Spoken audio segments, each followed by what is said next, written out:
A billionaire walks into his own showroom, but no one recognizes him, not because someone blinded them, but because he chose to erase his identity.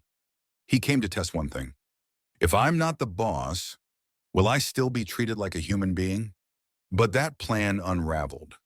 The moment he overheard a woman voice trembling at the loan consultation desk. All I want is a car to keep a promise I made to my son.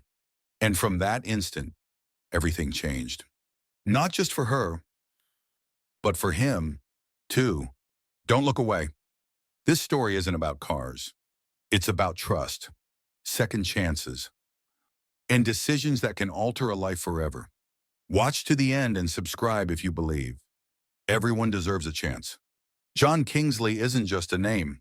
He's a brand in his 50s, the owner of one of the world's most iconic supercar collections, a regular on Forbes covers, and founder of the Kingsley Automotive Group, a luxury dealership empire spanning across the U.S. From Bugatti to Bentley, Aston Martin to Maybach. If you've dreamed of it, he likely owns two, nicknamed the Speed King, the dealmaker extraordinaire, and the billionaire behind the wheel. John Kingsley has conquered the auto world, but what no one saw was that behind every handshake, every gala tuxedo, every multi-million-dollar deal, lingered a strange emptiness. And then one quiet Tuesday morning, Dury, instead of boarding his private helicopter for a board meeting in Miami, John stepped out of his quiet estate in suburban Seattle, wearing a worn-out shearling coat. A faded baseball cap was pulled low over his face. No bodyguards. No assistants. No paparazzi. He drove himself, in an old, logoless sedan, to one of his own showrooms, Kingsley Luxury Motors, Tacoma branch. One of the top-performing dealerships in his entire portfolio, a flagship he once envisioned as the pinnacle of customer service, where every guest would be treated like royalty. But today, he wasn't arriving as chairman. He came as a stranger, just Mr. John Turnier one. A week earlier, he'd received an anonymous email. No sender, no signature. Just one line. If you truly want to know how your customers feel, don't watch from your office window. Walk in through the front door like an ordinary man. At first, he dismissed it as a prank, but recent reports gave him pause. Decline in returning customers. Service ratings dropped half a star compared to last year. A few complaints about staff acting superior toward casually dressed customers. Nothing headline-worthy, but enough to rattle a perfectionist like John. So he did what no one on his board expected. He returned to his own dealership. Not with power, but in disguise. One on Hameshuren, a test, a game, no one tay, an experience, one.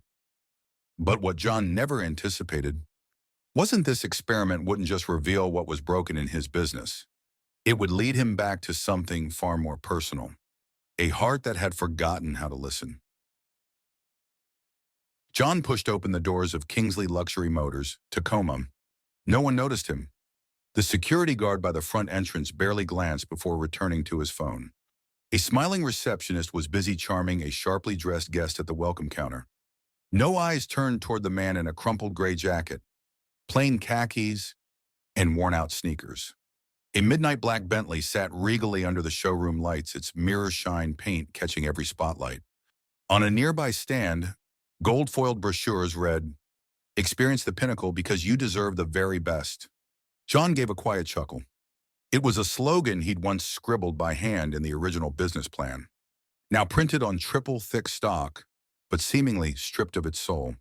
He took a seat near the complimentary coffee bar. 10 minutes passed. No one approached. 3 salespeople walked by, each glanced, then looked away. Not a serious buyer. He figured they were thinking, probably here for a brochure or to use the Wi-Fi. Finally, a young salesman, name tag, Devin Array, approached.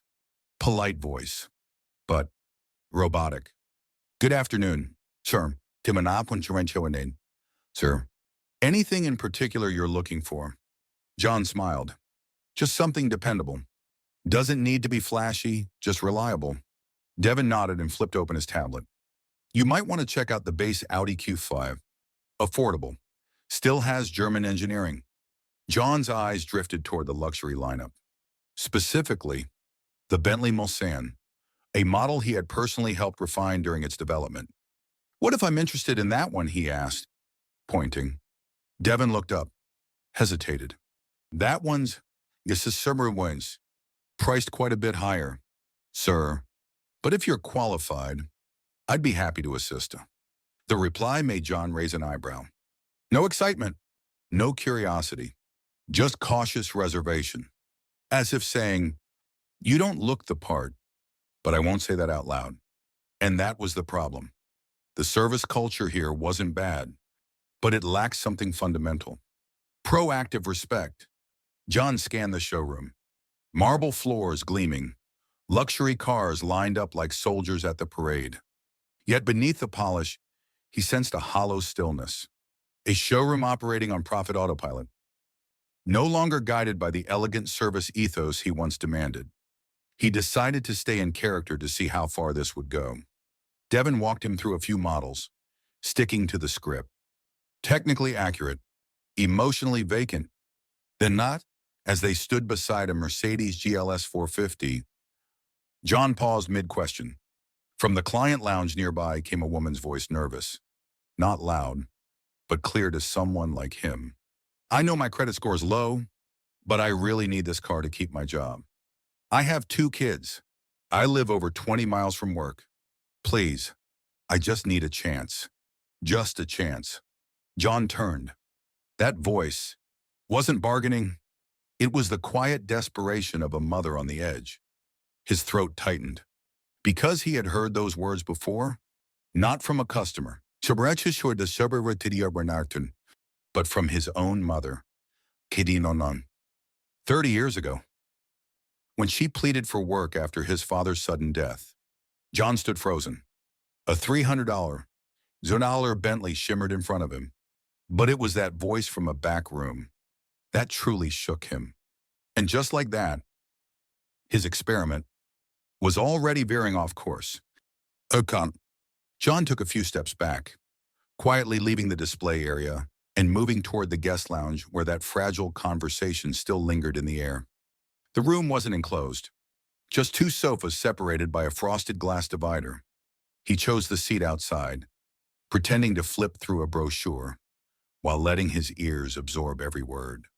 The male voice, likely the showroom's finance advisor, spoke first, cold and formulaic.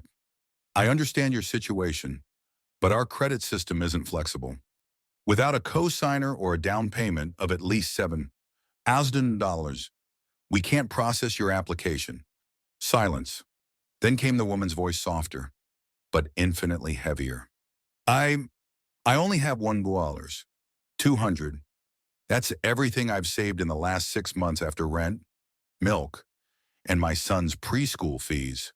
I'm not asking for a handout. I'm just asking for a chance. A sharp breath. I work night shifts at the hospital. I'm always late because I have to pick up my kids. If I don't have a car, I'll lose my job. And if I lose my job, I won't have a way to feed them. John felt his throat tighten, eyes stinging. He closed them for a moment, seeing not this woman, but his own mother, sitting at a desk in a small-town bank, decades ago, begging for an extension on their mortgage. Her assets were insured. It took one family photo, one rusted-out car, and a 17-year-old son who was angry that he couldn't go to college like his friends.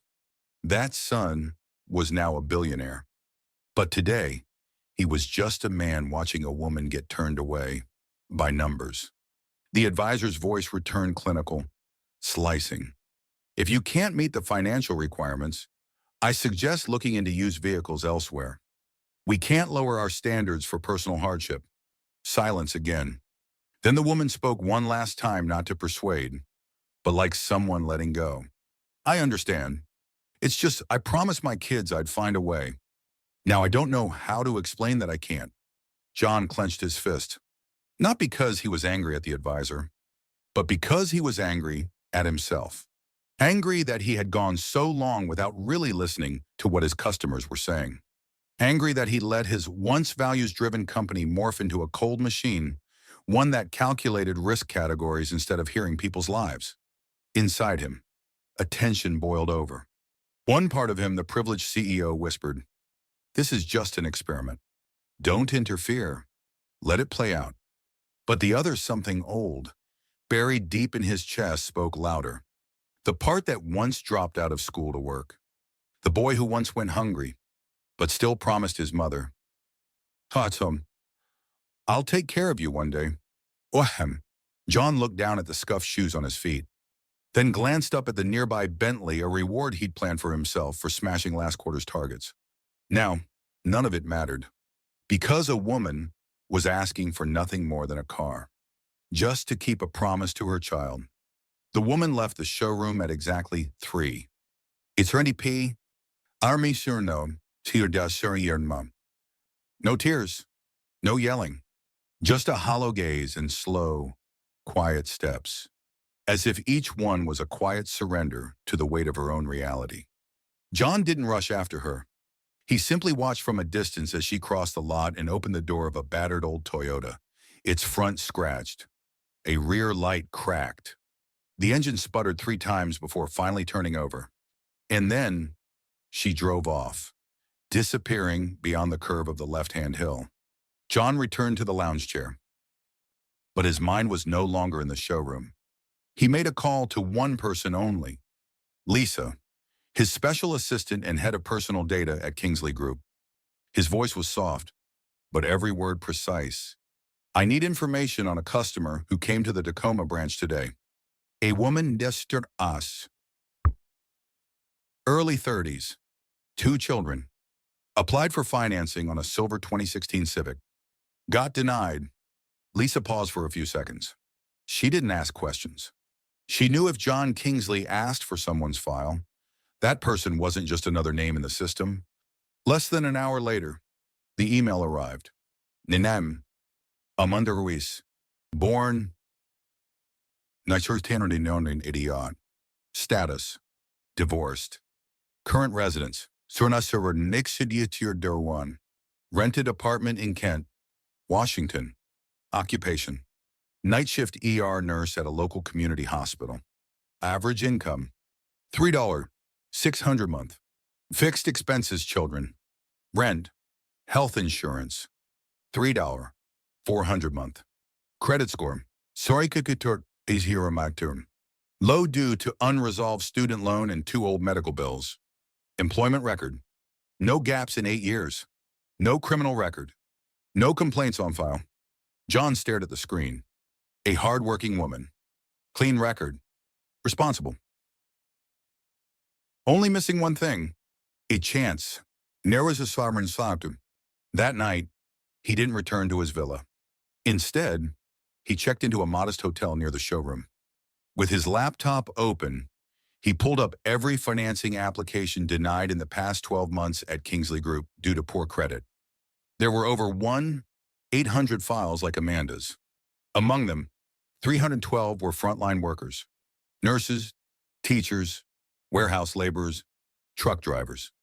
They weren't incapable of paying. They were simply deemed unworthy by a system that never looked past the numbers. John tapped the desk lightly, rhythmically, and focused. His eyes were wide, as if waking from a decade-long slumber. "I built an empire, but I forgot to check if the foundation still served the people who need it most." He picked up his phone and called Lisa again. "I want to see her tomorrow, but not as her boss." Lisa replied, "Then, who are you planning to be?"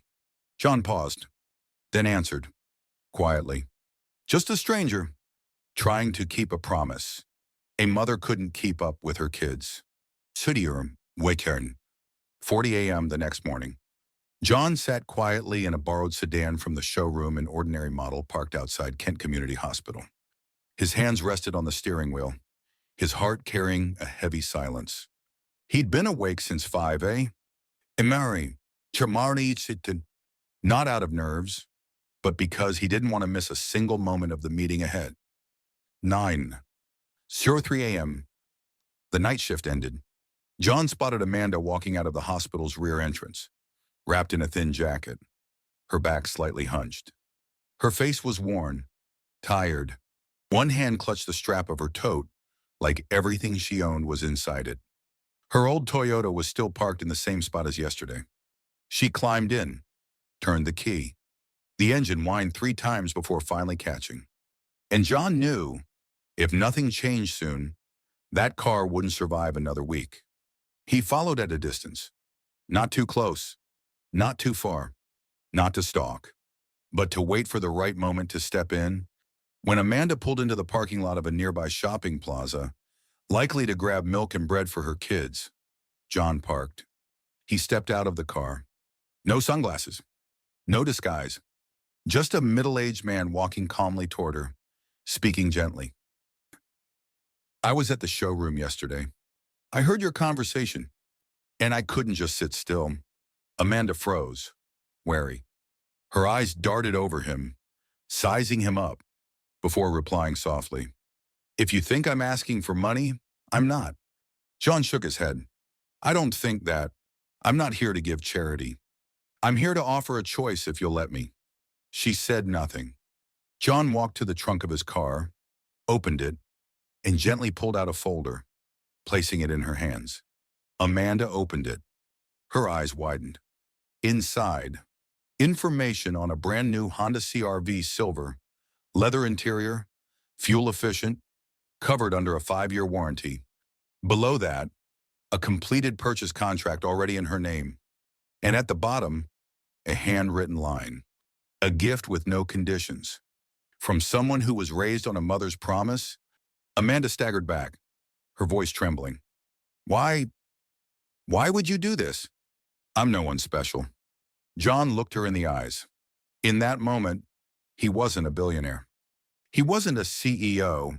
He was a son who once watched his own mother break under the weight of a life where even a working car was out of reach.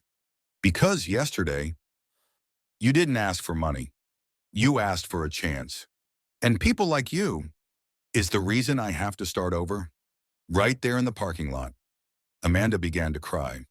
Not because of the car, but because, for the first time, someone believed in her. No credit score, no cosigner, no income proof. Just believe. You're brainwashing will maybe. And John, he smiled. Not the triumphant smile of someone who'd done a good deed, but a quiet, relieved smile. As if, after all the years behind the boardroom glass, he'd finally remembered why he started in the first place. 2 days after meeting Amanda, John quietly returned to Kingsley Group's headquarters in downtown Seattle, just as silently as when he had left. No one knew that during his disappearance, he had driven an old car, sat in a waiting room, bought a vehicle for a stranger, and most importantly, rediscovered a heart that had been asleep beneath layers of Armani suits. Lisa, his assistant, was already waiting by the door. Do you want the press to hear about this? No, John replied. That story is just between me and an old promise. But what John didn't expect was that the story no longer just his.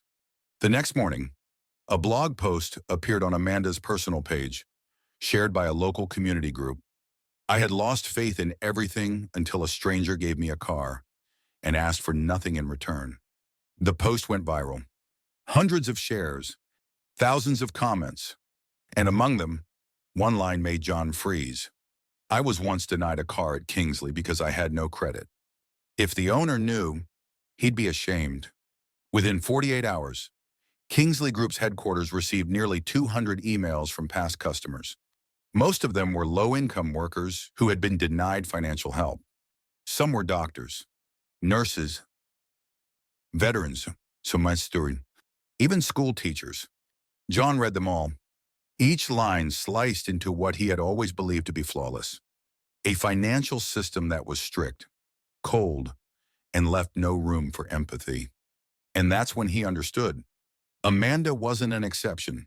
She was a symbol for all the good people who were locked out of opportunity just because they didn't meet the system's standard. John sat alone in the boardroom, staring at a screen showing quarterly reports. Slight rise in sales, stable profits, no major issues. But when he looked toward the glass wall, he saw his own reflection, a man standing at a crossroads that no spreadsheet could solve. Lisa walked in. "Do you want to respond to the media about Amanda's post?" John shook his head, then quietly said, "I don't need to make a statement. I need to make a move." Right then, he opened his laptop and drafted an email to the entire executive team. Subject line: The Kingsley Pledge. No one gets rejected just for lacking luck. Inside, he proposed a complete restructuring of the financing system. Create the Second Start program for individuals with low credit scores but consistent employment and strong personal responsibility. Introduce a human character index to assess customers beyond financial numbers. Each branch must appoint a compassion advisor, trained to listen to special cases and empowered to approve deserving applications. The board's response: Gefortet der bestimmten Form. Silence at first. Then resistance, under the Sommerschurikas, Nihurses. You want us to sell cars to people who can't afford them. Do you realize the credit risk this creates? This is business, not charity. John remained calm, then replied with just one sentence. I didn't build Kingsley to do charity, but I also didn't build it to become a place that turns away the decent. 1 week after the email titled The Kingsley Pledge, John stood before the entire executive board of Kingsley Motors in the Grand Auditorium at the Seattle headquarters. No PowerPoint, to me leader assurance. No revenue graphs, just him, and one bold line printed across the board behind him. Every customer deserves a fair start, not a flawless score. He opened the meeting with a story. When I was 17, my mother was denied a $2,000 loan to fix the only car she owned. They said she didn't have enough financial credibility. But I knew she worked 16-hour days and never missed a single bill. They saw numbers. I saw a human being. No one said a word. Some looked down. A few tapped quietly on their phones. But no one could deny what he said. The reform plan was officially launched. The Second Start program rolled out nationwide. Each showroom was assigned a trained employee to handle exceptional cases, not based on credit scores, but life context. Customers with steady jobs, no long-term debt issues, but low credit scores were classified as specially eligible. Loans were partially backed by a newly created internal fund. The Drive Forward Fund, seeded with $5 million from John himself. A complete retraining for sales teams was implemented. Eliminate profiling customers based on appearance, clothing, or subjective assumptions. Every employee was required to complete the course. Understanding people beyond numbers, focused on asking, listening, and responding to non-standard circumstances. Dealerships would no longer be judged solely by units sold, but also by customer return rates and post-sale experience ratings. A pledge of transparency followed. John hosted a nationwide live stream, personally apologizing to every customer who had ever been unfairly judged by rigid approval systems. He didn't make excuses. He didn't shift the blame. He simply said, "We made the mistake of evaluating people through formulas. From now on, we're going to relearn how to look into someone's eyes, not just into their credit reports." The results were beyond expectations. In less than 2 months, 620 applications were approved under the Second Start criteria. With a 97% on-time payment rate, customer return rate increased by 21% across Kingsley showrooms. 3 dealerships, once criticized for being unwelcoming to working-class buyers, became media spotlights thanks to real-life transformation stories. Business Ethos magazine published a feature.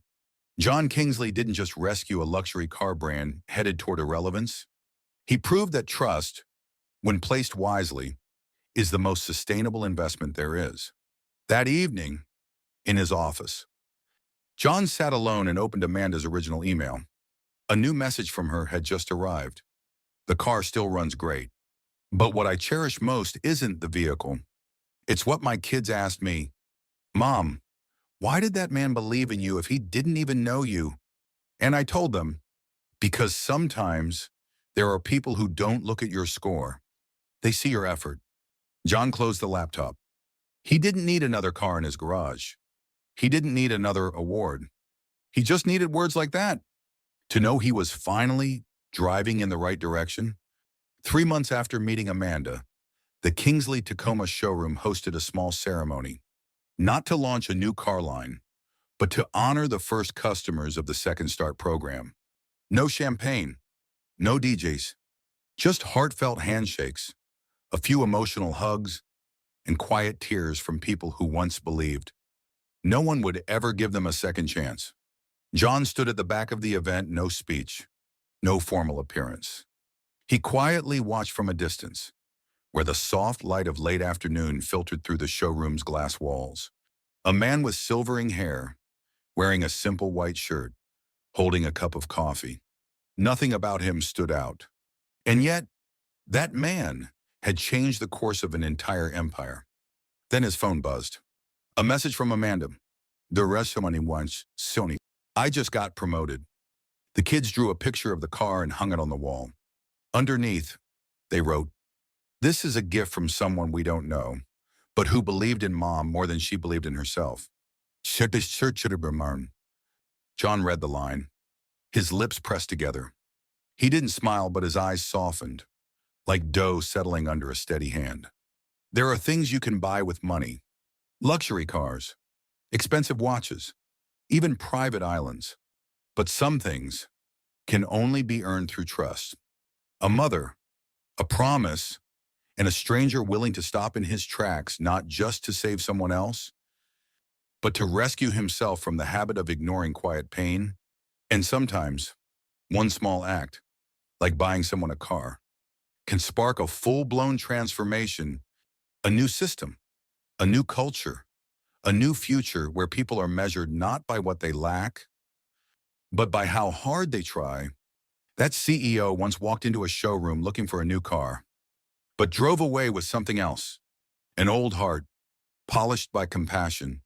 He came in to buy a vehicle, but left with a new belief, a car for a stranger, a new finance program for an entire company, and an unwritten promise kept only by action. Is this story real? Maybe you're asking that. Near what church on the wine sermon in Weinstein. But the more important question is, could it happen? At Samar no one, and I'm Weinkel no one. It could if enough of us believe kindness still belongs in business. If this story touched you, share it so one more person knows.